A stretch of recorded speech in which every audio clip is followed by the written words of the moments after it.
Hi, my name's Rich. I'm an urban musher from Chicago, and you might ask yourself, what is urban mushing? Urban mushing is something I would say is it's a group of dog-powered sports such as mushing, but they include bikejoring, ski-joring, canocross, and scootering.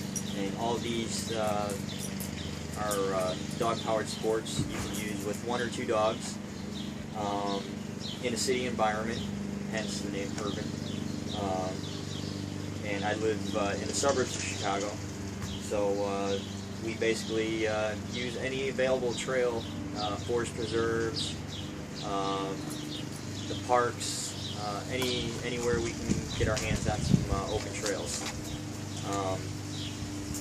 So I had some friends asking. I've been doing this for about 4 years, and I have been racing for about the last year and a half, and been able to be somewhat successful at it. So I had some friends asking me how to get started and what they needed and how to go about and all this stuff. So that's why I've created this video to help people out just getting started.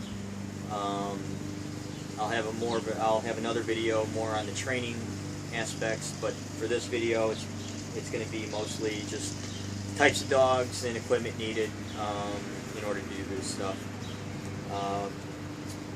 So like I said, my background is in bike racing.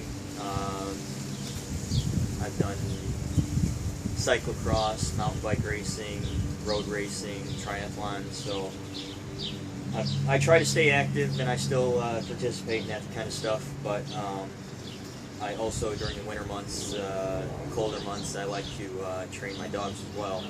So that's why I picked up Bikejoring, which led to canocross, ski-joring, and scootering. Alright, so first of all, I will tell you that there are some safety features, or safety things you should keep in mind.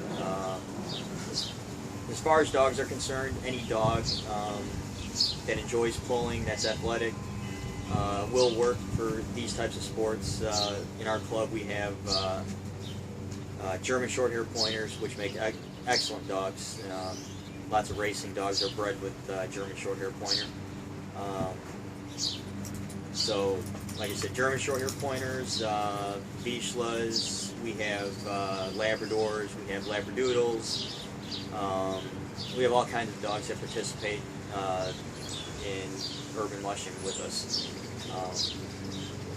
This dog here is Wilma. She's specifically bred for sled dog racing, and I picked her up. She was retired from a racer up in Wisconsin. But she makes an excellent urban mushing dog. Okay, so the other important feature to remember when you start out is always have water available, and use the 120 rule, which is humidity. If you add the humidity and the temperature and it's more than 120, you probably shouldn't participate for that day or whatever. Cooler temperatures, early morning, late evening, or in the wintertime, when the weather's cool. Use your best judgment. The dog's safety is number one, and always have water readily available for them. You don't want to dehydrate a dog, or the dog can suffer lasting effects if they get dehydrated. So first of all, I'll go over the types of dogs. Ovi, come on. Pasha, come here.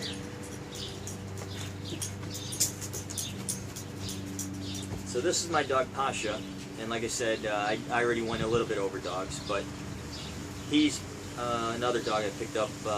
He's out of a kennel up north, out of Duluth. A friend of mine, Tone Coughlin. And this is Pasha. He's once again bred specifically for dog sled racing. So that's the dog portion I will talk about. And I also have Siberian Huskies. And what else? Really, like I said, any dog that enjoys pulling will work. Next, I will go over the harnesses.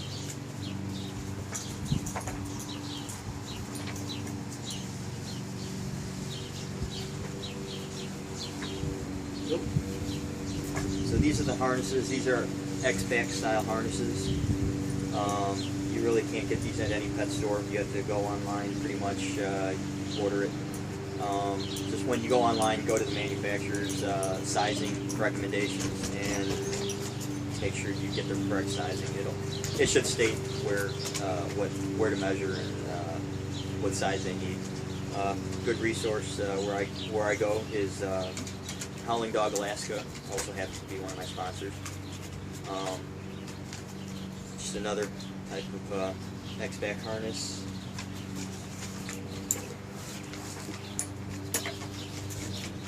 And another type, and this one's made for more of a hound type dog with a deep chest. So the part that sits on their chest, it's a little wider to accommodate that long, wide, deep chest. So that's that. So just like I said, go online, get that stuff. Another thing is the harnesses, or the collars.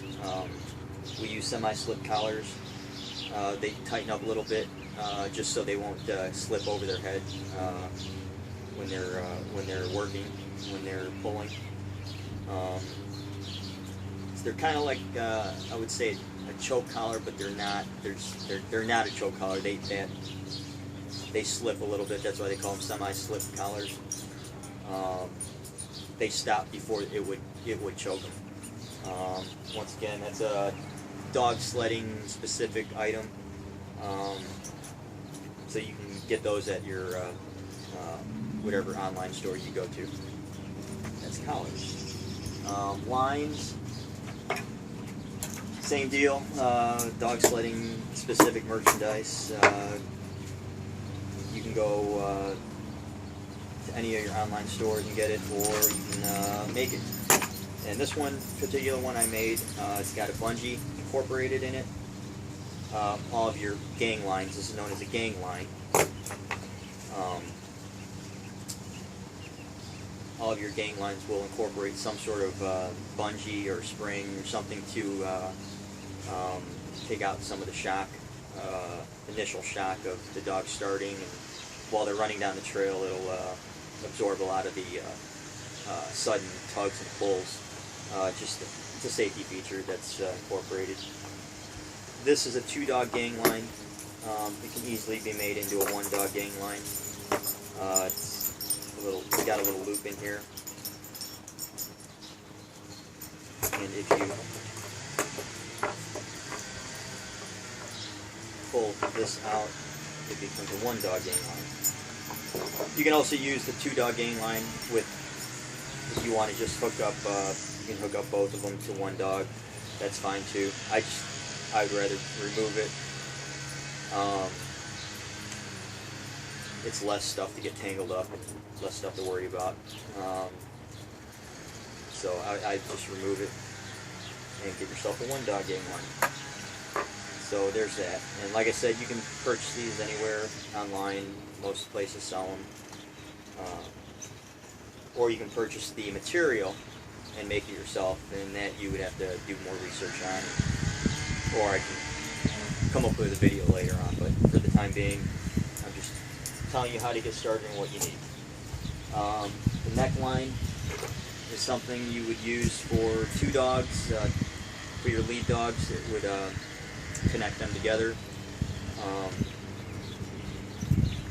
just so you can keep them both. If you have one dog that's more dominant than the other as a lead dog, as far as taking him down the trail, it'll allow the other dog to go with them, but it keeps them for the most part straight in line.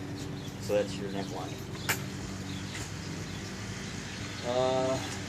Next thing is the bike for Bikejoring, I use a standard mountain bike. This used to be my race rig years ago, but it's made an excellent Bikejoring vehicle for me.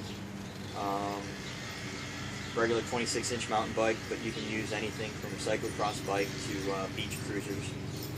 I've seen all kinds of people using it.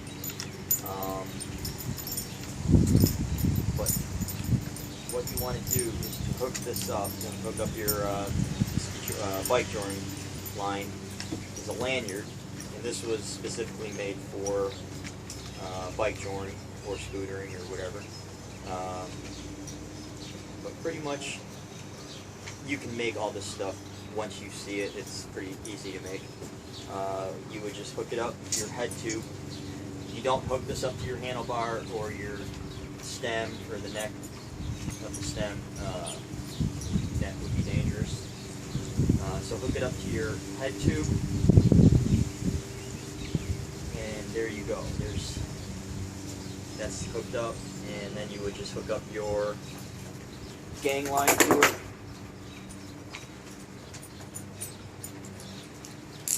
Just like that. So now you have your gang line hooked up.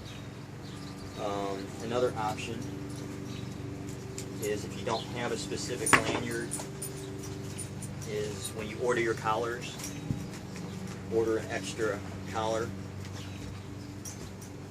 and you can use your collar. Just wrap it around like this, and this makes an excellent way to hook up also. There you go. And that's your go. So, several safety issues you want to worry about with this setup is the line you can get slack in the line and it'll go into the front tire. That's can be dangerous, so you want to watch out for that. It takes constant braking and constant paying attention to multitasking, basically. If your dog's slow down or you're going down a hill, you would need to brake. Just make sure you keep the slack or the line tight. Very important feature in that. Some people use what's called a bayonet, and it's a piece of plastic or tubing of some sort. You can even just get a piece of foam tubing that they sell at the hardware store, Home Depot, or anywhere, and just put foam tubing over this. And that's even better. Even if it does get caught in the tire, it's better than the line getting caught in the tire. At least the foam tubing is bigger and it won't bounce around or get tangled in the front tire. So that's another option. Or like I said, the bayonet, which comes out and basically it extends out over the front tire like that, and it would come up like that, and it would just keep the line out of the tire at all times. Me, like I said, I have a background in bike racing and cross-country racing and stuff like that, so I'm fairly comfortable in running like this. I have gone down a few times. It has gotten caught in the front tire, and I've gone over the handlebars. I'm pretty much a pro at crashing, so I'm pretty comfortable with this. And if you're going with this method, you can also, depending on the trail, if it warrants it,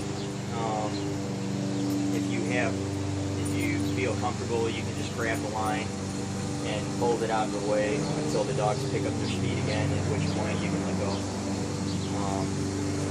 Another safety feature that you need to watch out for is, it's not a feature, I guess, but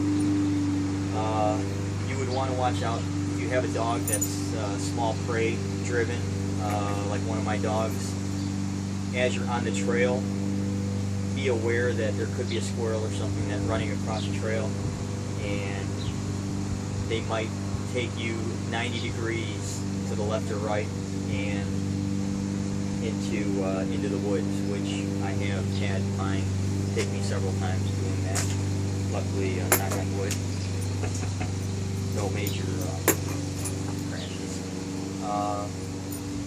So that's that feature. And lastly,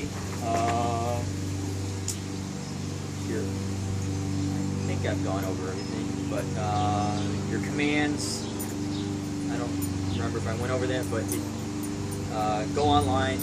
I believe I did. So go online and just you can check out all your commands and learn your commands or whatever works for you. It's really general and basic. So that's it. I hope you enjoyed my videos. You can go check out my other videos, my actual race videos and stuff like that I've got online.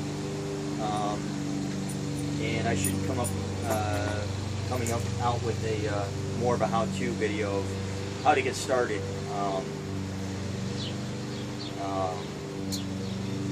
Some of you might have some green dogs that have never done this before, and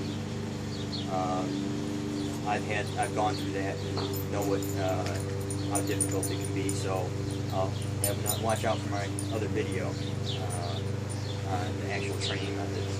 But for the most part, this is what you need to start. Hope you enjoyed it. Hope it was informative. Several resources to go to are Sled Dog Central, Howling Dog Alaska.com,